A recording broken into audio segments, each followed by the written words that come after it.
All right, good morning. My name is Chad Huber. My company is called Mimble.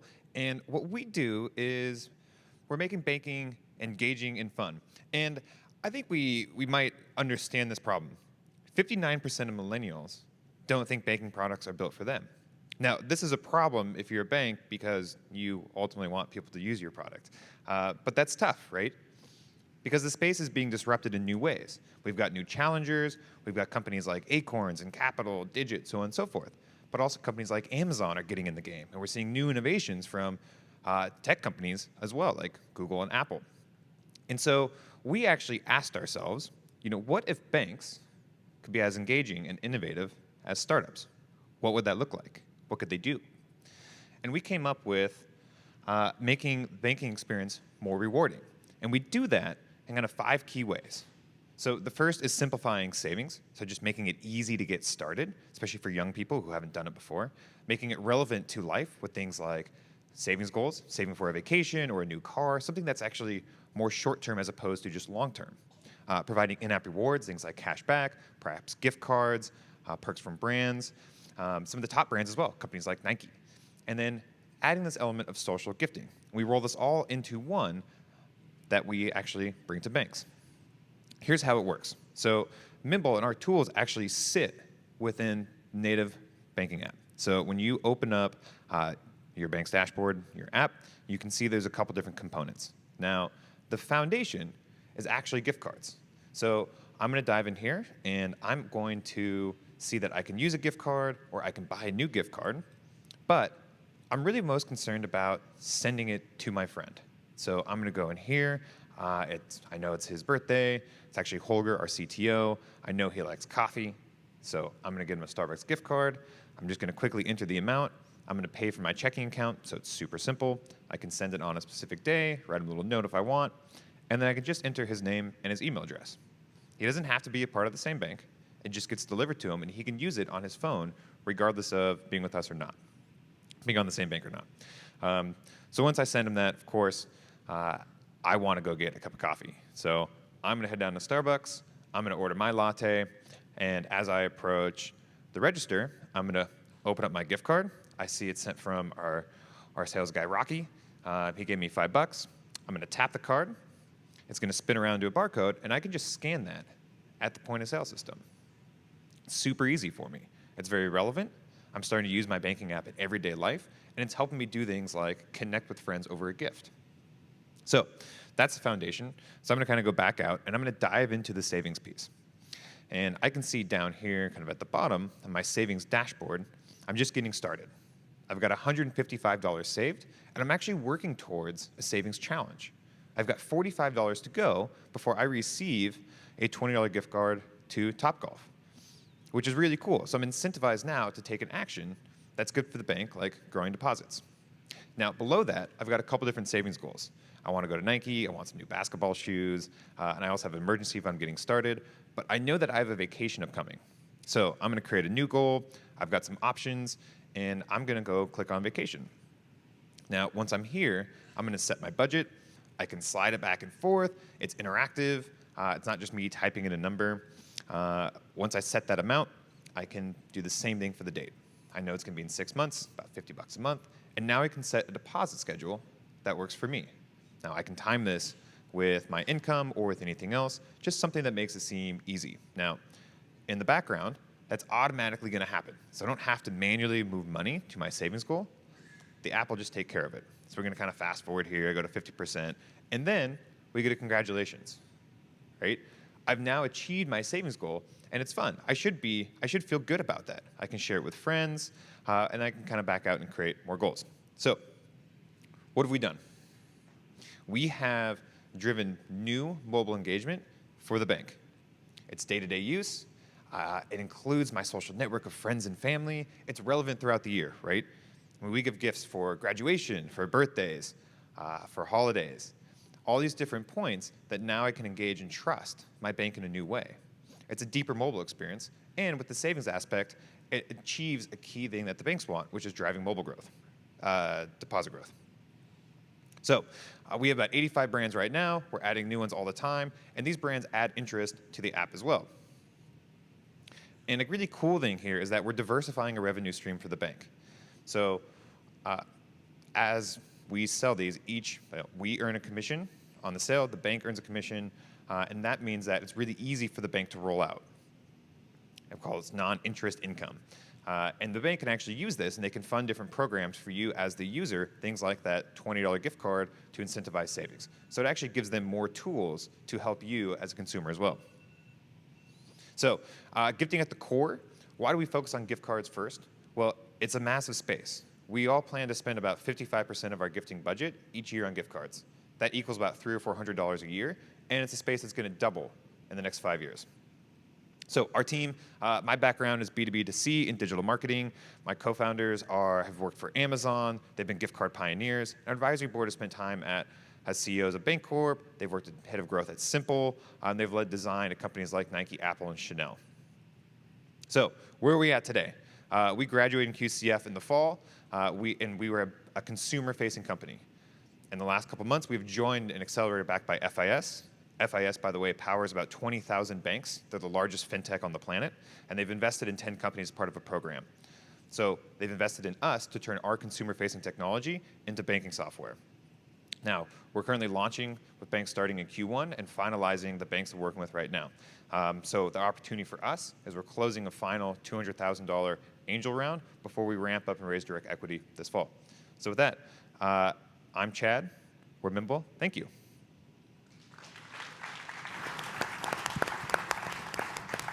All right, thanks, Chad with Mimble. And you guys are from class, which class were you with? Class 9. Class 9, all right. So this is a one-year update for you guys. So panel, take it away. Thanks, Chad.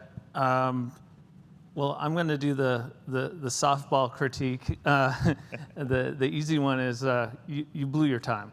At the end of 5 minutes, if this were a true yank you off the stage, I don't know how you make money. I don't know who you are. I don't know what your business is. I know a couple of advantages, and I saw your app, which looks cool. So the main critique is you've got to know your audience and you've got to know your time. And I'm kind of a broken record with this, but at this tech breakfast. But you as an entrepreneur have to have multiple portions of your pitch. It's like you catch a guy in an elevator. You don't try to give him the 10-minute pitch with just 7 sentences.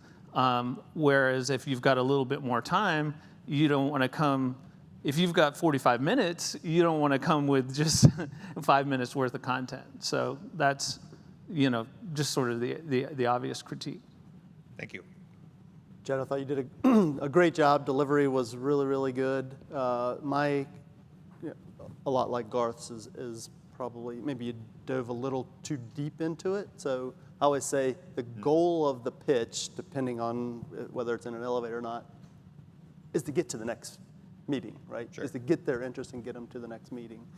A little more tactfully, and this is probably just more of a preference for me as the investor, I always tell people we invest in people more than we invest in companies. So your team and your experience from the past are unbelievable. My advice might be bring that up a little bit and bring that higher, because that's again, selfishly for me, that's going to really, really, really appeal to me. That's going to keep my eyes open and keep me going. Yeah, thank you. Yeah, I would agree to not have that chopped off at the end because it's so key.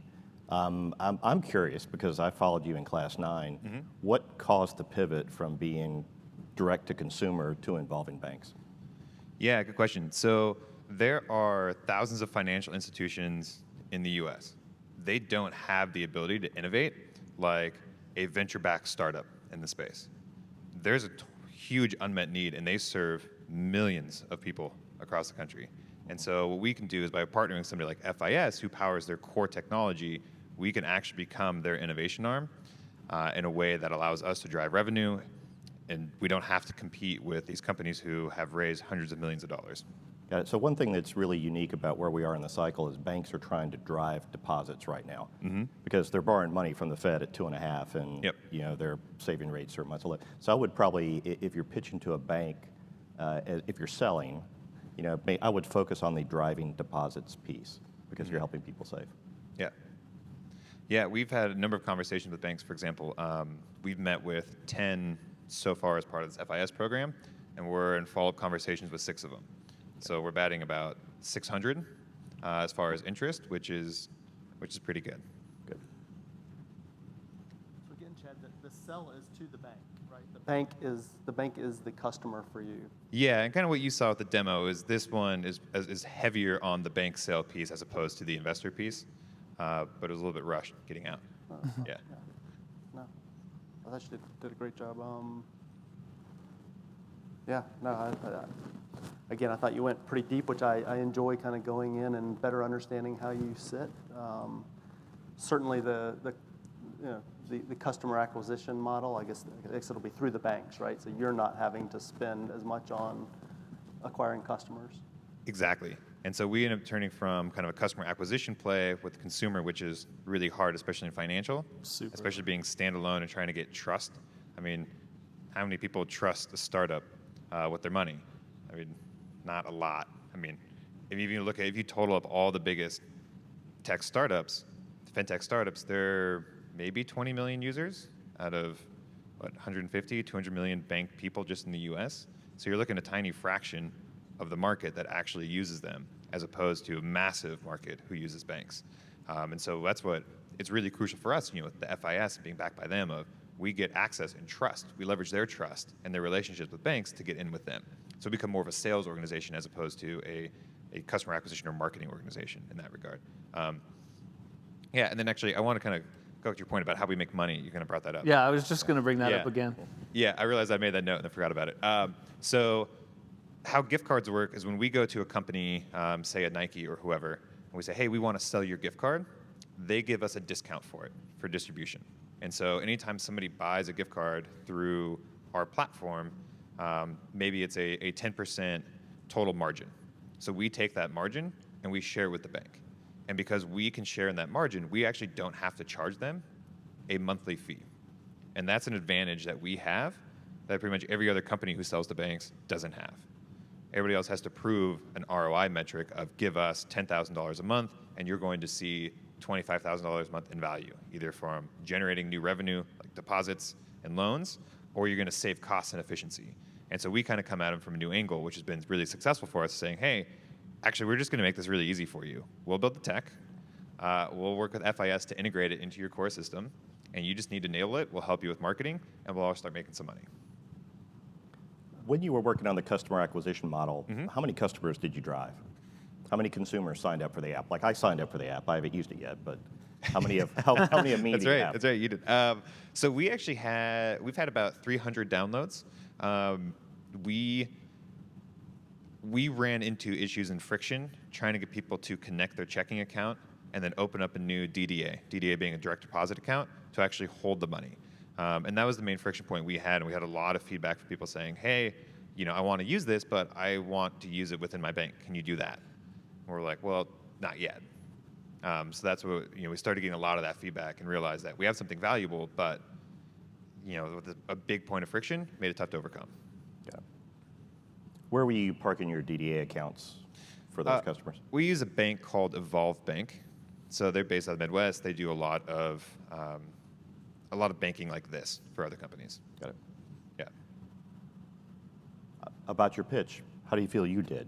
What areas do you think you could improve? So I know you're constantly honing it. Yeah. Good question. We had to flip it around. Thanks. This one, the demo's way too long. I mean, that was the thing for me of, when you're looking at an investor-style pitch deck, the product matters, but it doesn't really matter. What matters is the value proposition if you can get people to buy it. This one is focused on showing banks and getting them excited, and so that they see the power and the potential, and so they can get excited, and then they want to take the next step. For us, we're kind of a little bit in transition, being partway through the accelerator. So our 7-minute honed investor-style pitch deck isn't quite there yet. So for me, just kind of looking at it, I would like to take the demo that's almost 3 minutes, cut it down to 30 seconds or a minute, just pull out the high-level stuff, and then use that extra time for things like the revenue model, business model, team, and kind of where we're going to grow from there. That's smart. Yeah, smart. That makes a lot of sense. Yeah. And we're still working on the revenue model, and that's like part about being an accelerator. Everything, you start out and you're kind of I don't know, a little bit cloudy and kind of disjointed, and then you hone everything. And so being partway through, we're still very much in that process of trying to fully understand our pricing model, and that's why I didn't have specific numbers as far as, where we're gonna go, how much money we're gonna make, what the true market size is. Some of all that stuff is kind of like in the works, but it's fun to kind of be down here and still get updates about what worked, what you guys are hearing, what was powerful or not. Yeah. So thank you guys for being here. I really appreciate it. Cool. Yeah, thank you. All right, thanks, Chad Huber with Mimble.